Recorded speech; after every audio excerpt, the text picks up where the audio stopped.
was a room that was slowly killing me. And the most dangerous part, I decorated it. I made it comfortable. I told myself I was being responsible, mature, realistic. Meanwhile, something inside me was dying quietly every single day. And nobody could see it, not even me. Here's what I know now, that room has a name, and there is a very good chance you are living in one exactly like it. Stay with me because what I'm about to tell you, you won't hear anywhere else. Let me ask you something uncomfortable. When was the last time someone genuinely challenged you? Not criticized you, not put you down, but actually pushed you to think differently, to question what you know, to feel even slightly out of your depth. If you are struggling to remember, that's not a good sign. See, we are told that comfort is the goal. Get the stable job, the stable relationship, the stable life. And once you have it, protect it. Don't risk it, don't question it. But here's what nobody tells you about comfort, it doesn't feel like safety after a while. It starts feeling like a ceiling. And the most dangerous rooms in our lives are never the ones that feels obviously bad. They are the ones that feel just good enough. Just good enough to stay. Just good enough to stop growing. Just good enough to silence that voice inside you. Here's what I mean. Imagine 99% of you, your dreams, your potential, your real self is suffocating. But your brain finds that 1%. The salary coming in, the relationship that still has good days, the job where everyone thinks you are brilliant. And it takes that 1% and makes it feel like everything. So big, so loud that the 99% becomes invisible. Not because it disappeared, but because your brain needed you to stay. That's not comfort, that's a trap. And the terrifying thing about this trap is not built by your family, it's not built by your society, it's built by you, by your own mind. Which means the voice that's been keeping you stuck is the same voice you trust the most. So, how do you know which voice to listen to? That's exactly what I want to talk about next. Now, here's where I want you to challenge something you have been told your entire life. There is a pattern most of us are handed before we are old enough to question it. Study hard, get a stable job, find a partner, get married, have kids, buy a house, pay it off, retire, and somewhere in between, hope you are happy. Now, let me be clear that life is not wrong. If you looked at every single step of that path and choose it consciously, wholeheartedly, with every part of you aligned, then that is a beautiful life. But here's the question nobody asks you. Did you choose it or did you just stop resisting it? Because there is a difference, a massive difference between a life you built and a life that was built around you while you are busy trying to fit in. See, society doesn't force you with a gun. It's a far more subtle than that. It makes you feel guilty, behind, like you have missed something, like something is wrong with you. Not married at 26? What are you waiting for? No stable job at 25? You are being irresponsible. Still figuring yourself out at 30? Grow up. That guilt is not yours. It was handed to you, installed quietly over years by people who were handed the same guilt and never questioned it. So here's what I want you to do right now. Not tomorrow, right now. Ask yourself one question. The decisions I have made in my life, how many of them came from here? And how many of them came from guilt? Because here's what I have learned.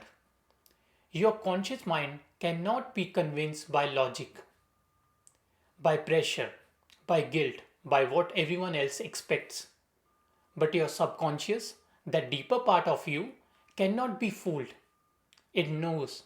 It always knows.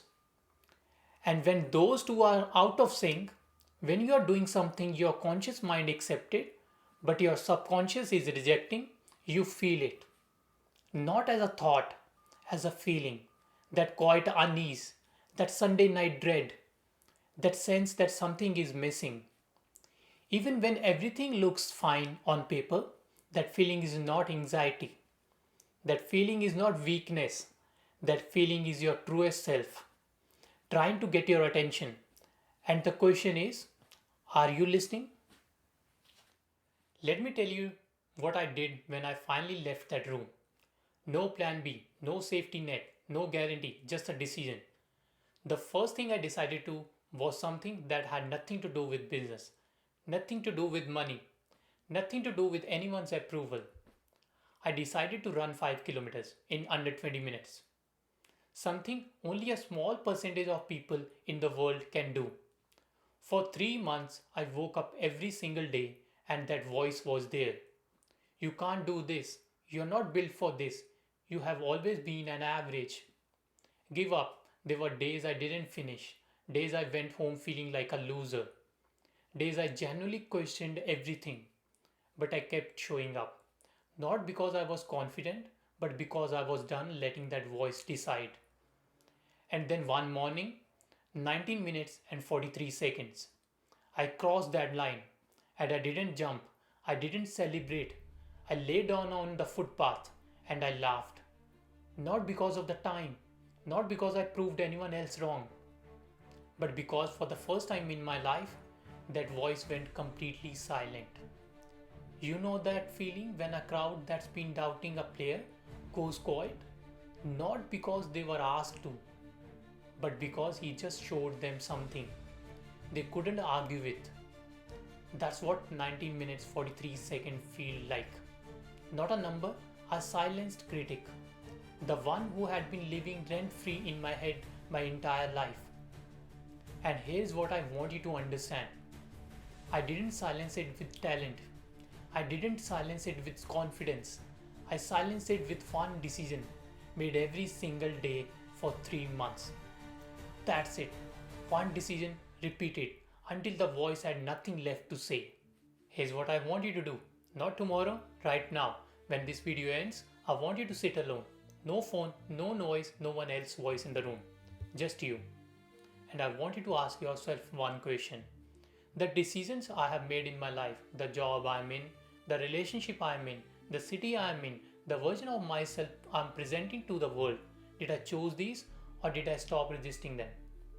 Because there is a difference, and somewhere inside you, you already know which one it is.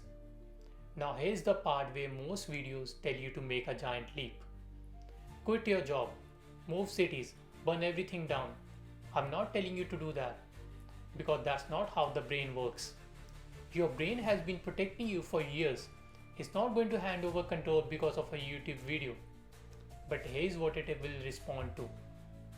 One hard thing today, not a life-changing decision, just one thing that makes you slightly uncomfortable. Wake up an hour earlier, write one page, go for a run, start the thing you have been postponing. Not because it will change your life immediately, but because it will send your brain a signal that says, I'm the one driving now. And when you do that, something will happen that nobody warns you about. The people around you will question you. They will call it a phase. They will tell you to be realistic. They will say you have changed. Like it's a bad thing. Don't argue with them. Don't explain yourself. Just keep going. Because people are like waves.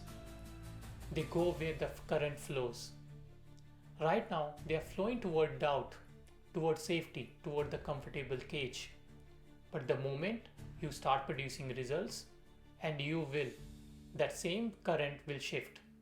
Those same people will follow, not because they changed, but because waves don't choose direction. They follow momentum, and the momentum starts with you. Today, with one decision, made not your family, not for your partner, not for your society, but for that 99% of you that has been waiting far too long to finally be heard. Before you close this video, I want you to leave you with one question. Not a motivational quote, not a challenge, just a question. 5 years from now, When you look back at this exact moment, this day, this version of you, will you be proud of what you decided or will you be explaining to yourself why you stayed? You don't have to answer that out loud. You don't have to answer it to me, but somewhere inside you, an answer already exists and you already know what it is. I'm Jitinder. This is Breaking the Script, and I will see you in the next one.